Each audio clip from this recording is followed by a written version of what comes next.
রাজনৈতিক মতপার্থক্য ছিল, আছে, থাকবে। আদর্শগত মতপার্থক্য ছিল, আছে, থাকবে। কিন্তু আমার রাজ্যের মুখ্যমন্ত্রীকে কটু ভাষায় আক্রমণ করবে, এটা আমরা মেনে নিতে পারবো না। আমাদের রাজ্যের মুখ্যমন্ত্রী মাননীয় মমতা ব্যানার্জি মহাশয়ের নামে বাংলাদেশের এক বক্তা কুমন্তব্য করেছে।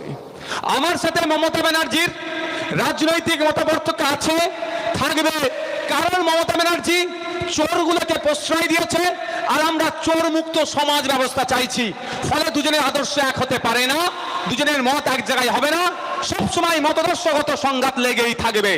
কিন্তু end of the day Mamata Banerjee আমাদের মুখ্যমন্ত্রী, আমাদের রাজ্যের মুখ্যমন্ত্রীকে নিয়ে যে বাজে মন্তব্য বাংলাদেশের এই বক্তা করেছে, আমি পশ্চিম বাংলা থেকে, ভারতবর্ষ থেকে বাংলাদেশের এই বক্তাকে ধিক্কার নিন্দা জানাচ্ছি। ওই বক্তব্য প্রত্যাহারের জন্য এখান থেকে বার্তা দিচ্ছি। সাথে সাথে আমার ভারত সরকারকে বলছি, আপনি বাংলাদেশের ইন্টেরিয়াম গভর্নমেন্টের মাধ্যমে ওই বক্তার কাছ থেকে জবাবদিহি করুন। এই ইউনূসের সরকারকে আপনি বার্তা দিন, পশ্চিম বাংলার একটা অঙ্গরাজ্যের মুখ্যমন্ত্রীকে যে কুরুচিকর ভাষায় আক্রমণ করেছে, তার জবাব বাংলাদেশ সরকারের কাছ থেকে আমার দেশের সরকারকে নিতে হবে, ছাড়ার কোনো জায়গা নাই। মমতা ব্যানার্জি ভুল করবে, সমালোচনা করি আর করব। এবারে আমরা কি বলি, সমস্ত চোরেদেরকে প্রশ্রয় মমতা ব্যানার্জি দিচ্ছে, কিন্তু ব্যক্তিগত পরিসরে গিয়ে তাকে আক্রমণ করবে আমরা মেনে নিতে পারি না।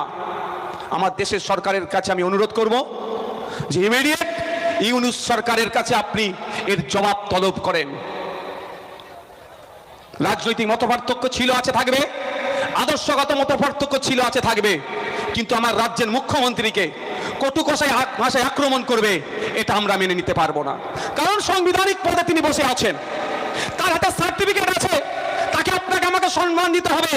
আপনি আমি যদি সংবিধানকে ভালোবাসি, আপনি আমি যদি সংবিধানকে মেনে চলি, সংবিধানকে সম্মান দিতেই হবে। সেই সংবিধানের বলে, আর্টিকেলের বলে মমতা ব্যানার্জি চিফ মিনিস্টার সিটে বসে আছে। সুতরাং আমি আপনি সংবিধানকে পাথেয় করে আমার দেশের আইনকে মেনে চলছি, তাই আইনকে সিনিয়র মান্যতা দিয়ে চিফ মিনিস্টারের সিটে বসেছে।